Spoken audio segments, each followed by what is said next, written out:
Je crois que ce que l'on voit depuis déjà un certain nombre d'années, c'est que les gouvernements ne sont pas suffisamment engagés. Il y a des belles déclarations, mais il n'y a pas forcément les actes qui correspondent à cela.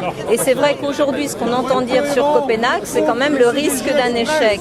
Pour qu'il n'y ait pas d'échec, il faut absolument qu'effectivement les gouvernements soient extrêmement mobilisés contre ce dérèglement climatique. Voilà. Je pense que ce genre de manifestation est une manifestation qui permet de mobiliser les citoyens et les citoyens aujourd'hui sont conscients du risque climatique, donc oui, je pense que ça peut jouer. Beaucoup de collectivités de villes sont engagées. Bertrand Delanoë préside l'association des maires du monde et dans cette association, beaucoup de villes se sont engagées pour diminuer effectivement la production des gaz à effet de serre.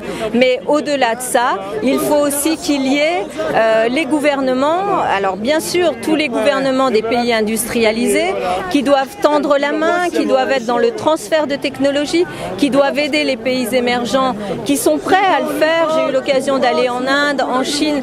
Il y a une prise de conscience qui est en train de se produire aussi dans les pays émergents.